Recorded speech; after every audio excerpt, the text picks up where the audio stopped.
स्थान उपादो सुको सत्तम मदेशना सुखा संगस्स सामग्ये सम्मगानं तपोसुको। महाकारुणिक तथागत सम्यक संबुद्ध बोधिसत्व बाबा साहब और पूजनीय भिक्षु संघ और विश्व के बौद्ध राष्ट्रों के श्रद्धावान उपासक उपासिकाएं सभी के प्रति मंगल मैत्री करते हुए आज यहाँ पर जो साधना का जो पीरियड चल रहा है, क्लास चल रहा है, जो 3 महीने का, उसमें हम लोग सम्मिलित हुए हैं। और यहाँ सम्मिलित होने के बाद जो 3 महीने का जो कोर्स है, उसमें सम्मिलित होने के बाद जो समत समाधि है, जो 40 कर्म स्थानों की जो समाधि होती है, उस कर्म स्थानों में यहाँ पर सिखाया गया है कि सीने पर ध्यान रखो, या हाथ के, या दाहिने हाथ के ऊपर, या अपने माथे पर। ये जो ध्यान की विधियाँ होती है 40 प्रकार के कर्मस्थान से। और इसके पहले जो हम लोग करते आ रहे हैं विपश्यना को ऊपर वाले ओठ के ऊपर, नासिका के नीचे, और वो देखते देखते पूरे सिर से पाँव तक और पाँव से सिर तक करना है।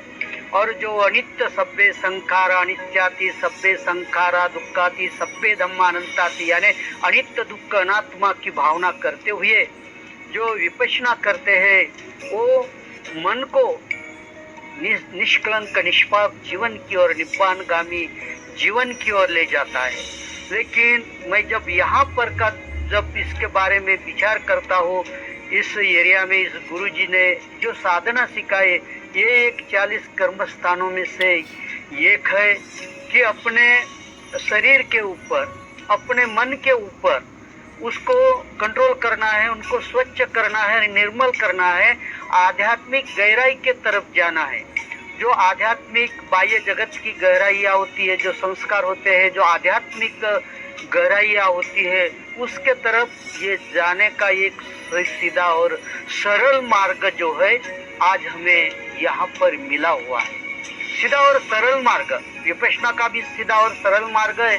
और यहाँ पर भी पहले लगता था कि ये तो बड़े कठिनाई का मार्ग है, लेकिन जब यहाँ पर हम लोग हर दिन करते करते गए तो ये सीधा और सरल जो मार्ग है, वो मार्ग हमें इस साधना से मिला है। और जो अनुभूतियाँ है, जो अनुभूतियाँ जो होती है, वो बोलने के लिए नहीं होती है, वो हृदय में होती है और विकसित करने के लिए होती है। और दूसरे के सामने जब खड़ा हो जाते हैं तो उसका आलोकं उदपादि, उसका आलोक प्रकाश मैत्री से, करुणा से, मुदिता से, समता भाव देने के लिए वो अनुभूतियाँ होती है।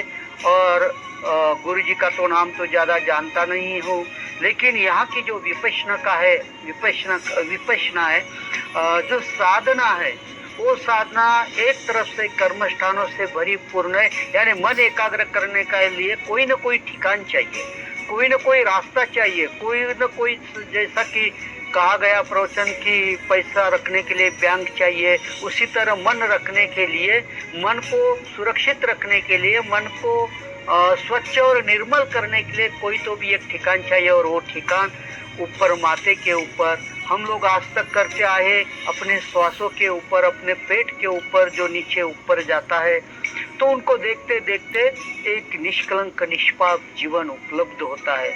और मैं यहाँ आकर वो निष्कलंक निष्पाप जीवन की जो साधना है, जो अनुभूतियाँ है, वो हमारे कायिक कर्मों के लिए, वाचिक कर्मों के लिए, मन के कर्मों के लिए बड़े सुंदर है, सुंदर जीवन की ओर ले जाता है। ज़्यादा कुछ न बोलते हुए आपकी धम्म सेवा में बदंत संघानंद महास्तवीर आशीष करता हूँ कि सब्बेत्यो विवजंतु सब्ब रोगो विनाशतु माते भवन्तन्तरायो सुखी दीर्घायिको भव। अभिवादन शिलिस्स नित्यं वड्डापचायिनो चत्तारो धम्मा वदन्ति आयुवन्नो सुखं बलं। सबका मंगल हो, सबका कल्याण हो, सबकी स्वास्थ्य मुक्ति हो। साधु साधु साधु।